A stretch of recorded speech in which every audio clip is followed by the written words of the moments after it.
Oi, oi, oi! Mais uma semana se inicia! Animado?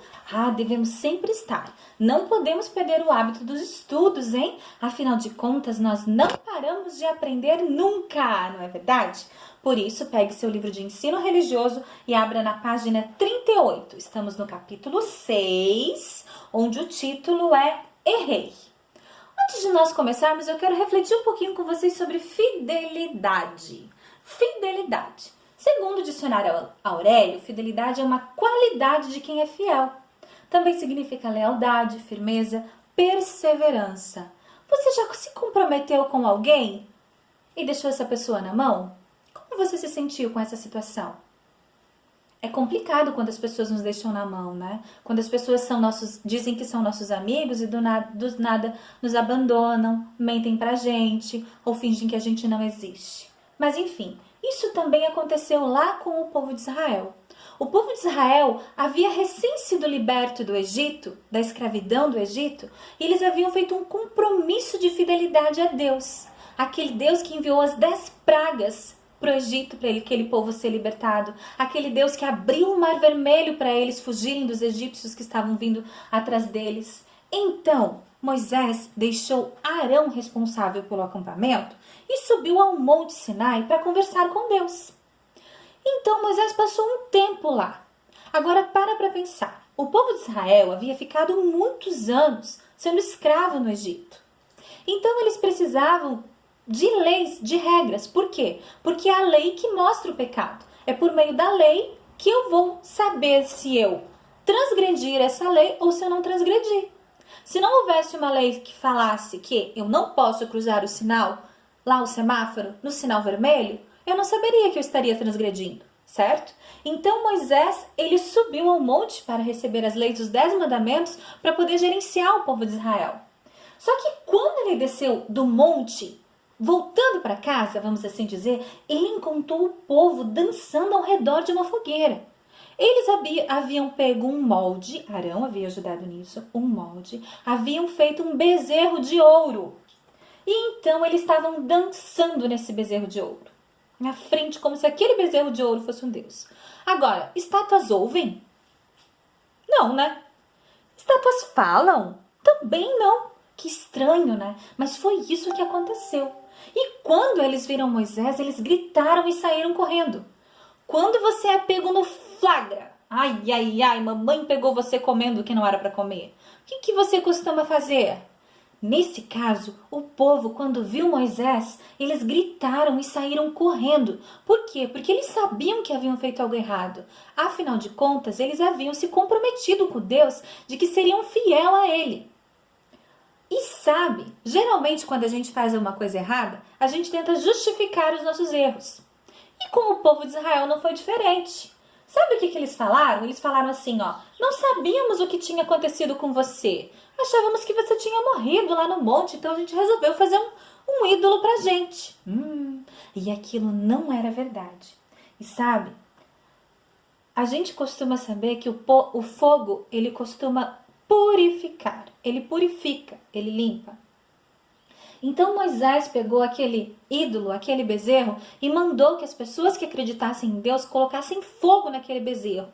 E aquele bezerro de ouro que eles haviam fabricado como se fosse o próprio Deus, o que eles fizeram? Eles partiram em vários pedacinhos e fizeram com que se transformasse em pó. Ou seja, aquilo ali nós podemos dizer que foi um ato para que pudesse demonstrar para o povo de que tudo aquilo que eles haviam vivido no passado, que era mal, eles deveriam se transformar em pó, em nada. Eles deveriam recomeçar a vida deles com Deus. E sabe, logo após que eles fizeram aquilo, eles reafirmaram novamente o compromisso deles com Deus. Muitas vezes a gente pensa que os personagens da Bíblia são personagens santos, que nunca erram, e só a gente faz coisa errada.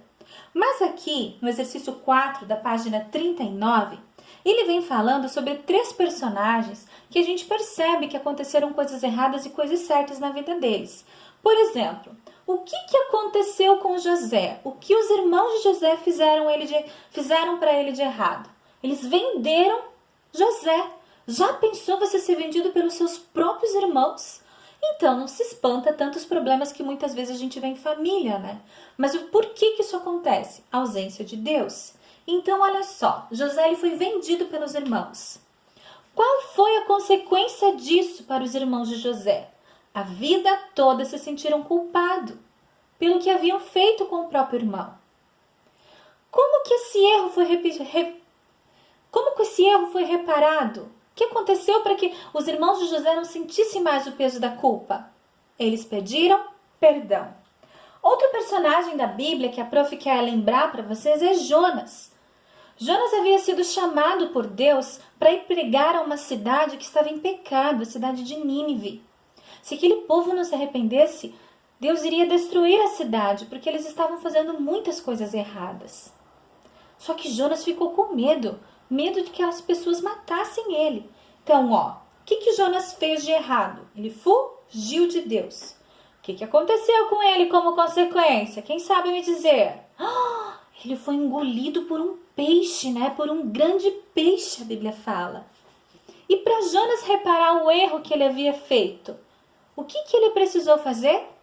Pedir perdão a Deus, conversar com Deus. Último exemplo, aqui nós temos Jacó. Jacó, ele mentiu para poder ter a bênção do irmão mais velho daquela época. Então Jacó, ele mente. E como consequência da mentira dele, ele precisou fugir de casa, porque senão o irmão dele ia pegar ele. Certo? Só que Jacó, durante muitos anos, ele viveu com aquela dor na consciência do que havia feito aquilo de errado, mesmo ele tendo a bênção de Deus. E o que acabou acontecendo? Como que ele reparou esse erro? Pedindo perdão. Sabe, amores, nós acabamos de ver 4 exemplos de pessoas e de povos que erraram e que a forma que foi para eles resolverem esse problema foi pedindo perdão. Nós também podemos errar mesmo quando desejamos fazer o que é certo. A prof já cometeu muitos erros na vida. E muitas vezes a gente ainda comete, mesmo a gente querendo fazer o que é certo. Agora, a gente precisa fugir de Deus quando a gente faz uma coisa errada? Precisa esconder da mamãe e do papai quando a gente faz uma coisa errada? Não. Qual é o conselho que Deus dá para nós? Pedir perdão. Em que você tem errado? Quais são seus pontos fracos? Qual o seu maior pecado? Já parou para pensar nisso? Se você se sente mal com isso, não se esqueça que Deus tem um presente maravilhoso para dar para você. É o presente do perdão, do amor. E antes de mais nada, eu quero finalizar hoje conversando com você sobre valorize a oportunidade que Deus dá e procure sempre agir corretamente. Sabe? Faça questão de fazer o que é certo. Se todos estão mentindo, lute por aquilo que é correto. Sabe, quando você puder, demonstre paciência com aquele que errou. Nós não devemos simplesmente excluir, a gente deve demonstrar empatia, estender nossa mão. Você já pensou se todas as vezes que a gente errasse, Deus simplesmente excluísse a gente da vida dele? Seria muito triste, não é verdade? Que nós possamos seguir o caminho de Jesus e lembrar que o perdão é o melhor caminho para corrigir qualquer dor e qualquer erro. Vamos orar? Eu aqui e você aí. Peça perdão a Jesus. Um beijo, meus amores. Amo vocês.